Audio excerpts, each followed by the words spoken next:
Hello, I'm not an Eevee, and today we're doing a Minecraft Pocket Edition Let's Play. Yeah, unfortunately, Nether Quest Part 2 didn't work out on the day I wanted it to, so it's probably not going to come out until like January or something, but it's still going to happen, and until then, we've got other things to work on, such as clearing out the area for where the industrial farms are going to go. And I think that's what we're going to do in this episode. First, I think I'll show you some of the things that have changed, because I haven't been sitting idly by doing nothing all this time. I got this wolf. I got a horse to replace all those skeleton horses that died before I started filming the first time. Yeah, I spent a lot of it trying to get all these bookcases to make this really good enchanting area. It looks pretty nice, I think. I also did quite a bit of work in the Nether since Nether Quest Part 1. Yeah, it didn't go very well. That's really all that's changed around here, except I'm carrying a punch 2 bow now. Okay, so now we're going to get started on clearing out the area for the farms, which is of course going down here, which is what we built that entire entrance for. I've got it all mapped out on a piece of graph paper, which I find to be very helpful. Looks like we're making a 20 by 40 space, which is going to take a long time. I think we're actually going to go down to, like, descending down into it, so it's a bit taller. So this is going to take a lot of time to make. So, yeah, that'll be fun.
I also decorated the spruce tree up for Christmas.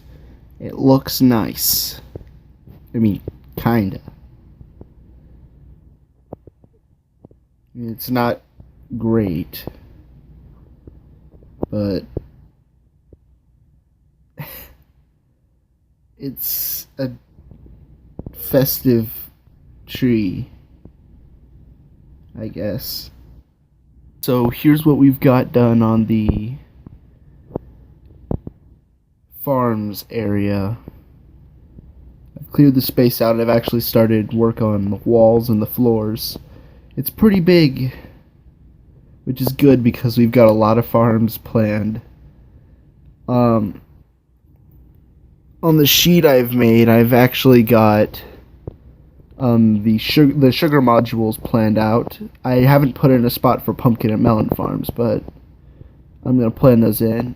2 super furnace systems that I've designed on my redstone world as well. A couple of cow breeders chicken breeders, maybe a rabbit or sheep breeder as well. Yeah, just generally any farm that I kind of feel like building, I'm going to build in this area. It's going to be pretty nice. I'm also glad that 1.0 finally came out. I've been really pumped for Elytra, and I think at the top of that tower up there, we're going to build like a 4-way Elytra launcher, and that's going to be awesome.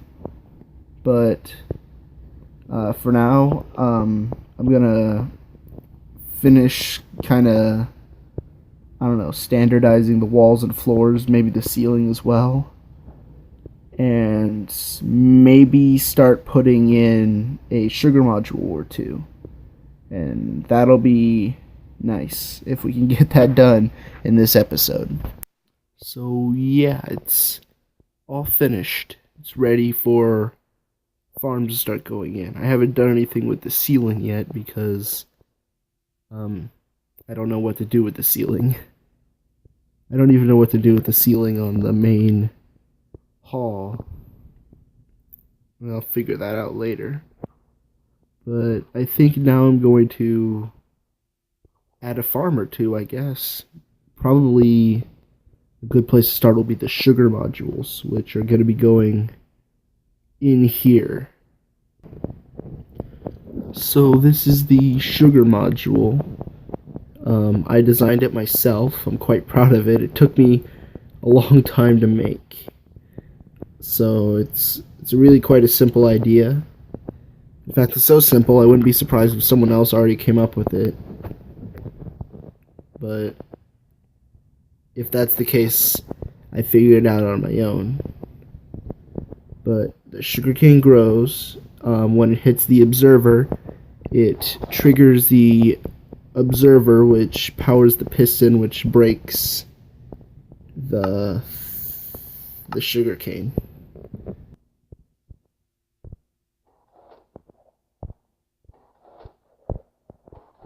I mean, it's a good farm. It's not like completely lossless or anything, but and occasionally if you like spam a bunch of bone meal on it way too fast, it could jam, but if it's growing by itself, that's not going to happen at all. And that's why there's ladders here. So you can clear jams, and if you're really trying to get a lot of sugarcane, you can go in and get the other stuff, but generally it'll fall into these hoppers and get taken out to this chest. But like this one's pretty ugly. I've got another one way out there somewhere that's got a much better look to it.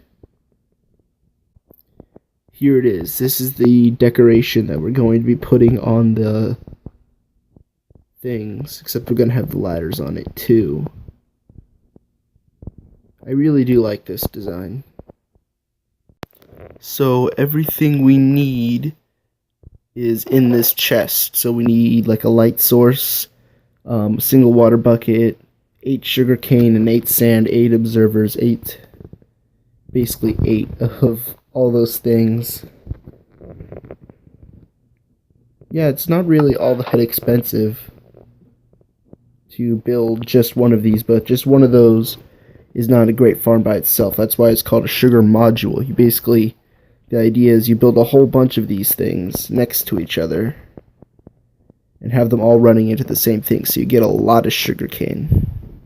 You do something kind of like this, where you have all of these farms, a very nice little garden area of sorts in here.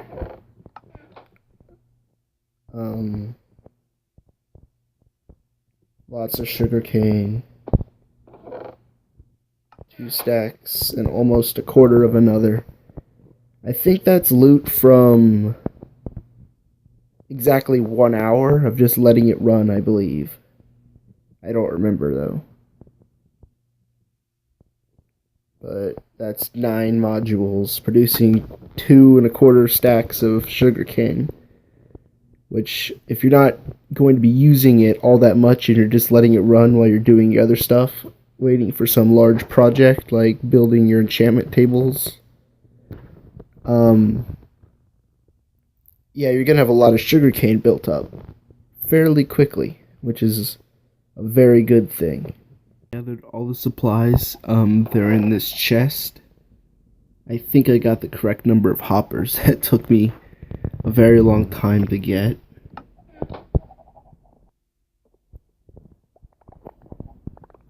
And we're gonna start building the sugar modules now. I've cleared out this.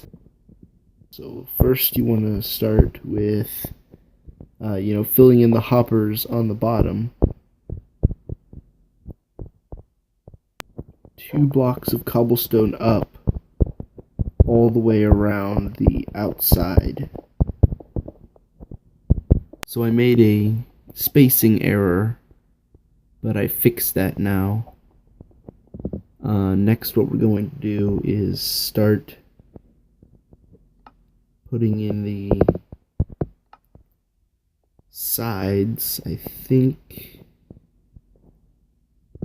we'll do the 3 this way and the 1 that way.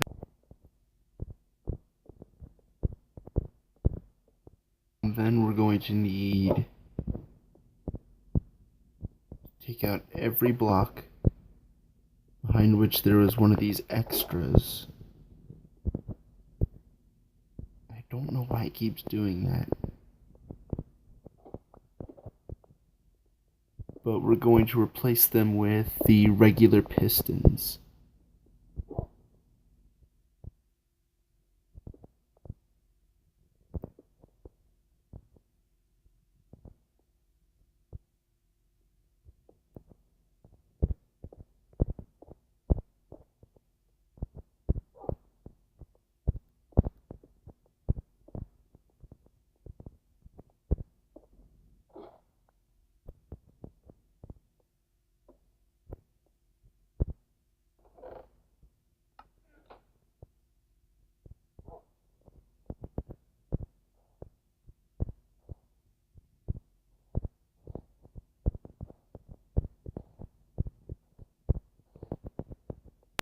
Then after that it's redstone on top of the blocks, and then an observer facing in, a water source, and then it's time to plant the sugarcane.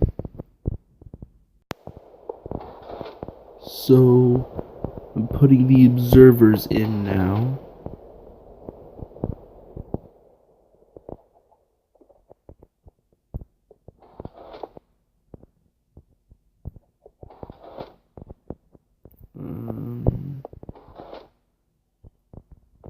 Then after that I'll put the glowstone in. Then I'll have to go back up and get some more decoration blocks, like the spruce stairs. They're activating when they're put down because it's getting a update from, I guess, being non-existing to existing. Right, so technically the farm is operational, but it's not quite done yet. So that is these 2 sugar modules all wrapped up. It looks like they're about to start harvesting pretty soon. So that's very good. It means that the farms are working. None of them have harvested yet, but see if we can speed a couple of them along, actually.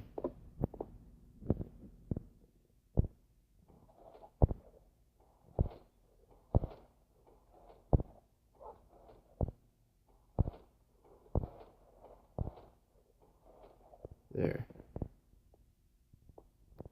And for some reason, one of them is all the way up here.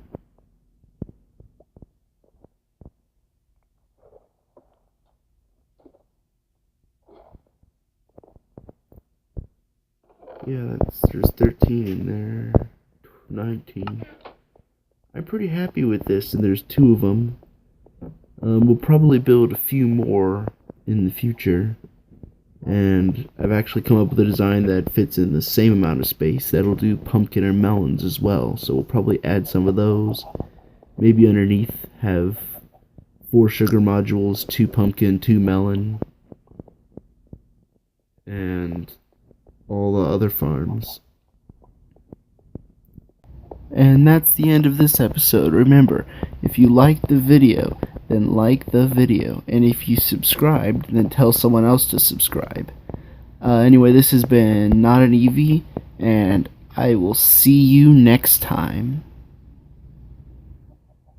Oh!